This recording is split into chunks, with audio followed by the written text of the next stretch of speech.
It all starts with several BMPs and AT-72 tank advancing forward. Russian armored group breaks through Ukrainian defense lines near Pokrovsk. The column moves fast, using smokescreens to hide from drones.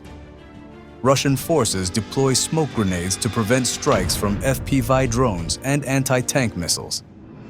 It all seemed like a successful mission at first. Russian commanders believe they have the advantage. But everything changes when a Ukrainian reconnaissance drone spots them. The coordinates are immediately transferred to Ukrainian forces. What Russian soldiers didn't know is that an M1A1 Abrams tank from Ukraine's 47th Mechanized Brigade was waiting just 2 kilometers away. Hidden behind destroyed buildings, the Abrams crew receives the coordinates through their combat network. The Abrams gunner adjusts the thermal sights.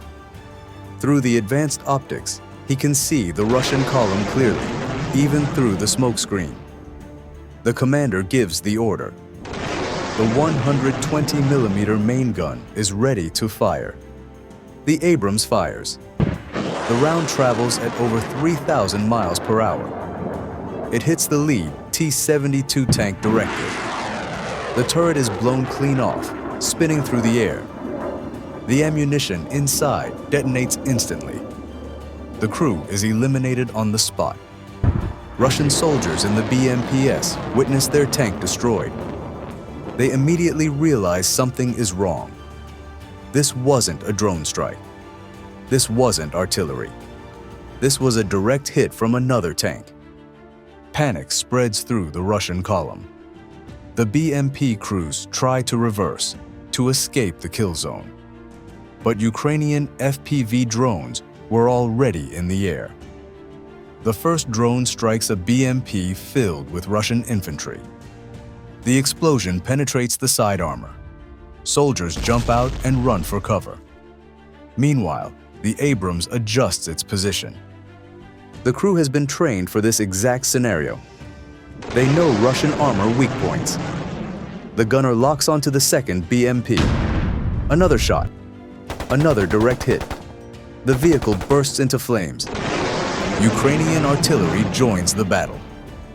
M777. Howitzers positioned 3 kilometers behind the Abrams open fire. Shells rain down on the Russian column with pinpoint accuracy. One supply truck explodes, ammunition flying in different directions.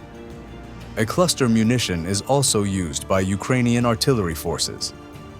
The second supply truck tries to escape.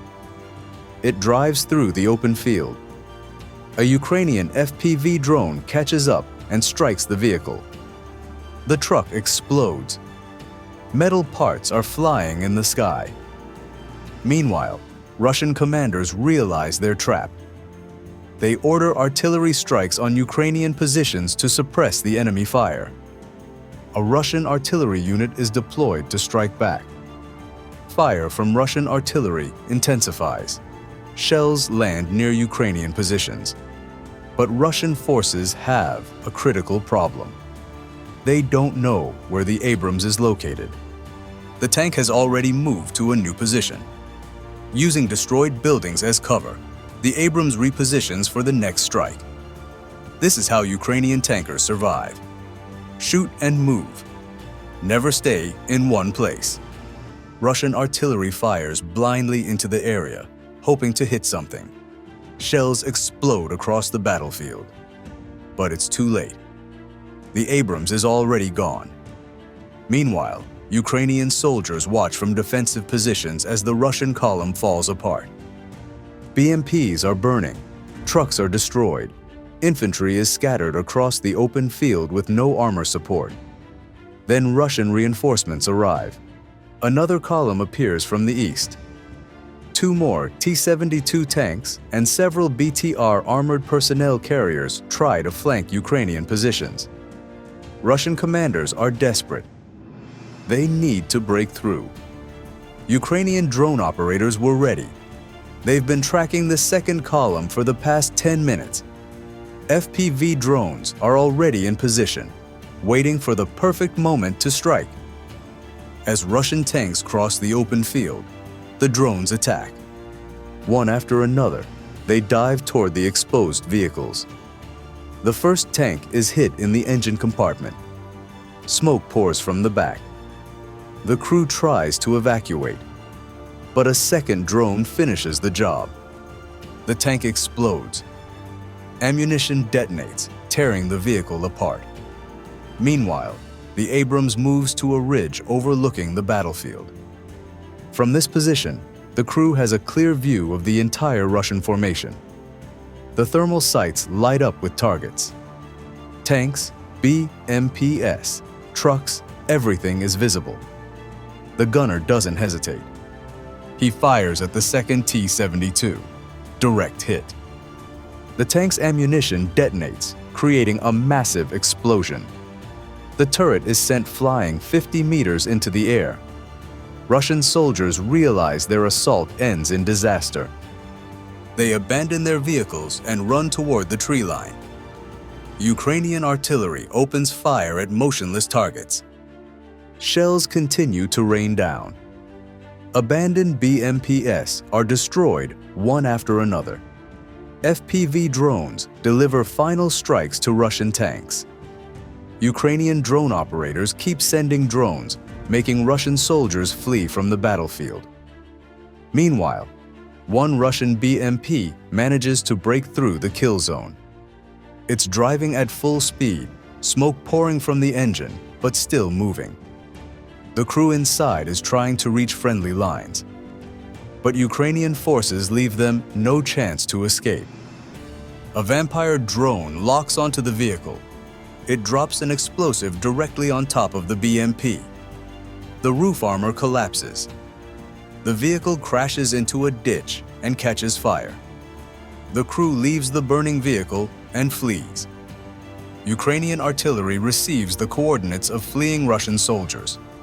M777 strikes the position.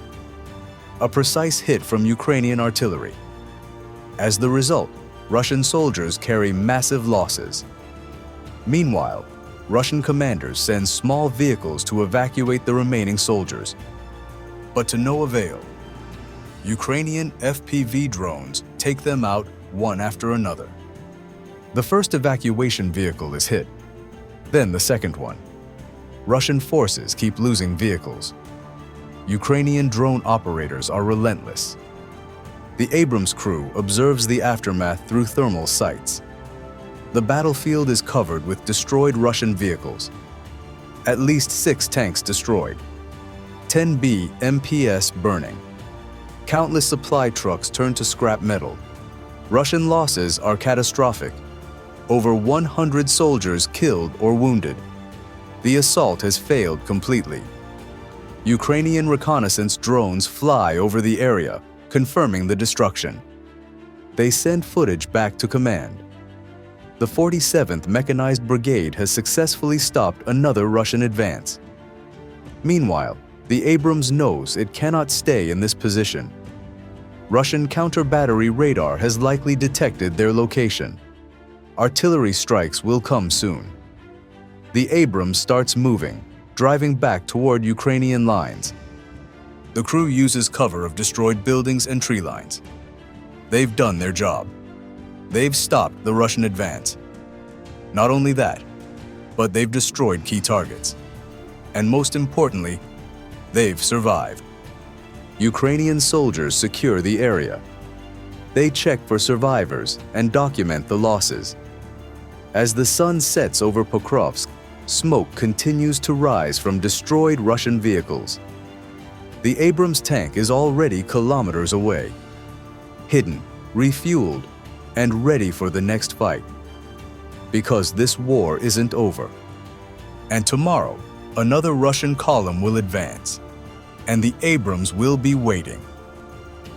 This is the reality of modern tank warfare in Ukraine. It's not about charging across open fields. It's about precision, positioning, and patience. The Abrams excels at this when used correctly. Its advanced optics, powerful gun, and heavy armor make it deadly. Ukrainian tankers have learned to maximize its strengths while minimizing weaknesses. Russian forces now know that Ukrainian armored units aren't just equipped with Soviet-era tanks anymore. They're facing Western technology, Western training, Western tactics, and it's changing the battlefield. The destroyed Russian column near Pokrovsk is just one example. Ukrainian ABRAMS tanks have been operating across multiple fronts, from Donetsk to Kursk, destroying Russian armor, supporting infantry, and holding defensive lines.